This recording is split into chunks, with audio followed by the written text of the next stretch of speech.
भाग 7 सुरुवातीची लक्षणे. तो आपल्या मित्रांना आपल्याबरोबर बसवून समाधी लावण्यास उद्युक्त करण्याचा प्रयत्न करी. त्यासाठी तो योग्य असे आसन घालून बसण्याचे त्यांना शिकवे. तो त्यांना एखाद्या विषयावर चित्त एकाग्र करण्यास शिकवे. मी सुखी व्हावे, माझे आप्तेष्ट सुखी व्हावेत, सर्व प्राणी मात्र सुखी व्हावेत, अशा प्रकारच्या विचारांनी ध्यानाकरिता निवड करण्यासाठी तो त्यांना उपदेश करी. परंतु त्याचे मित्र या गोष्टीला महत्त्व देत नसत. ते त्याची हसून थट्टा करीत. ते डोळे बंद करीत, पण ते चिंतनाच्या विषयावर मन एकाग्र करू शकत नसत.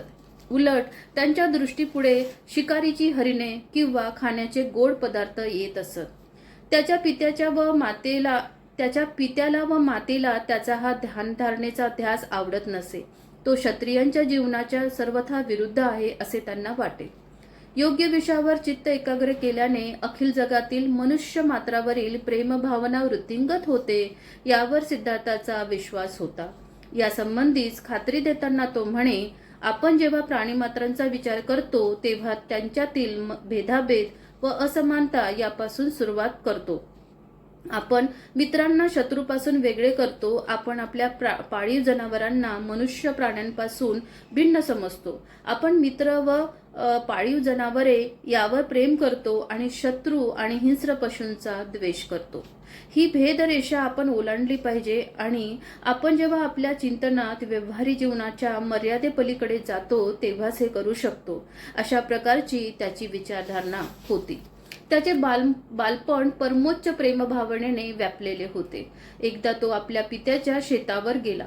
विश्रांतीच्या वेळी एका झाडाखाली बसून तो निसर्गाची शांती व सौंदर्याचे आस्वाद घेत होता. इतक्यात आकाशातून एक पक्षी त्याच्यासमोर पडला. त्या पक्षाला बाण लागला होता व तो त्याच्या शरीरात रुतला होता. त्यामुळे तो पक्षी घायाळ होऊन तडफडत होता. सिद्धार्थ त्या पक्षाला वाचवण्यासाठी पुढे झाला. त्याने त्याच्या अंगातील बाण उपटून काढला. त्याच्या जखमेवर पट्टी बांधली व त्याला पिण्यासाठी पाणी दिले.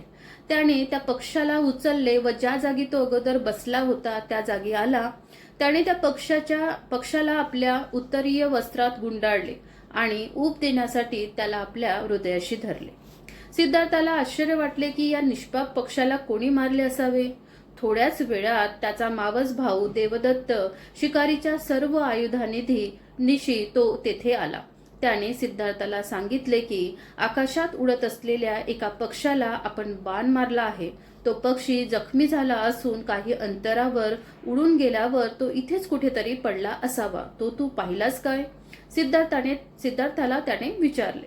सिद्धार्थ होय म्हणाला व घायाळ स्थितीतून बरा झालेला तो पक्षी त्याने त्याला दाखवला.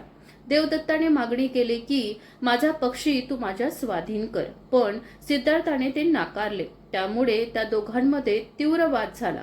देवदत्ताचे म्हणणे होते की या पक्षाचा मालक मी आहे, कारण शिकारीच्या नियमानुसार जो शिकार करतो तोच त्या शिकारीचा मालक असतो. सिद्धार्थाने या नियमाची अधिकृतता अमान्य केली. तो म्हणाला, जो ज्याचे रक्षण करतो त्यालाच त्याच्या मालकीचा हक्क प्राप्त होतो. ज्याला दुसऱ्याचा जीव घ्यावयाचा असतो तो त्याचा मालक कसा होऊ शकतो? या वादात दोघांपैकी कुणीही माघार घ्यायला तयार होईना.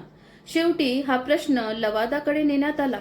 लवादाने सिद्धार्थ गौतमाचा दृष्टिकोनच योग्य असल्याचा निर्णय दिला. त्यामुळे देवदत्त सिद्धार्थाचा कायमच शत्रू बनला. परंतु सिद्धार्थ गौतमाची करुणावृत्ती इतकी उत्कट होती की आपल्या मावस भावाची मर्जी राखण्यापेक्षा एका निष्पाप पक्षाचा जीव वाचवणे त्याने अधिक पसंत केले. सिद्धार्थ गौतमाच्या बालपणीच प्रकट झालेली त्याची स्वभाव लक्षणे ही अशी होती. 8. विवाह. दंडपणी नावाचा एक शाक्य होता. त्याला यशोधरा नावाची एक मुलगी होती. ती आपल्या सौंदर्याविषयी आणि चारित्र्याविषयी प्रसिद्ध होती. यशोधरेने 16व्या वर्षात पदार्पण केले होते व दंडपाणी तिच्या लग्नाच्या चिंतेत होता. त्यावेळच्या प्रथेप्रमाणे दंडपाणीने आपल्या मुलीच्या स्वयंवरात भाग घेण्याकरिता शेजारच्या सर्व देशातील युवकांना निमंत्रणे धाडली. सिद्धार्थ गौतमालाही निमंत्रण पाठविण्यात आले होते.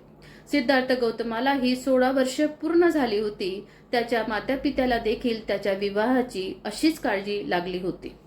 त्यांनी त्याला त्या स्वयंवरात जाण्यात आणि यशोधरेचे पाणी ग्रहण करण्यास सांगितले.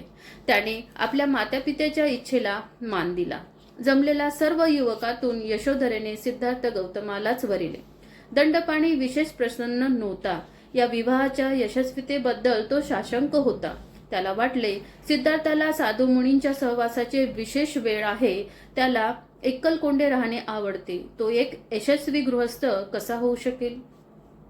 सिद्धार्थाखेरीज कुणालाही वरणार नाही असा निश्चय केलेल्या यशोधरेने आपल्या पित्याला विचारले, साधूंच्या व तपस्व्यांच्या सहवासात राहणे हा काय अपराध आहे? यशोधरेला ते मुळीच वाटत नव्हते. यशोधरेला तसे मुळीच वाटत नव्हते. सिद्धार्थ गौतमाखेरीज कुणाशीही लग्न करणार नाही असा आपल्या मुलीने केलेला निश्चय ओळखून यशोधरेच्या मातेने या विवाहास संमती देण्यास दंडपाणीला सांगितले. दंडपाणीने तशी संमती दिली. गौतमाच्या प्रतिस्पर्ध्याची यामुळे निराशा तर झालीच, परंतु आपला अपमान झाला असे त्यांना वाटले. त्यांना वाटले की त्यांच्या बाबतीत सारखा न्याय मिळण्याच्या दृष्टीने यशोधरेने निवड करताना काही परीक्षा घेतली पाहिजे होती, पण तिने तसे काही केले नाही. त्यावेळी जे स्वस्थ बसले त्यांना वाटले दंडपाणी यशोधरेला सिद्धार्थ गौतमाची निवड करू देणार नाही आणि त्यामुळे आपला हेतू साध्य होईल. परंतु दंडपाणी जेव्हा या बाबतीत अयशस्वी झाला तेव्हा त्यांनी धीर धरून अशी मागणी केली की धनुर्विद्येचे कौशल्य दाखवण्याची परीक्षा घेतली जावी. दंडपाणीला त्यांच्या मागणीला कबूल व्हावे लागले. सुरुवातीला सिद्धार्थ या बाबतीत तयार नव्हता. तेव्हा त्याने असा नकार दिल्यास त्याचा पिता, त्याचे कुळ व सर्वात अधिक यशोधरा यांना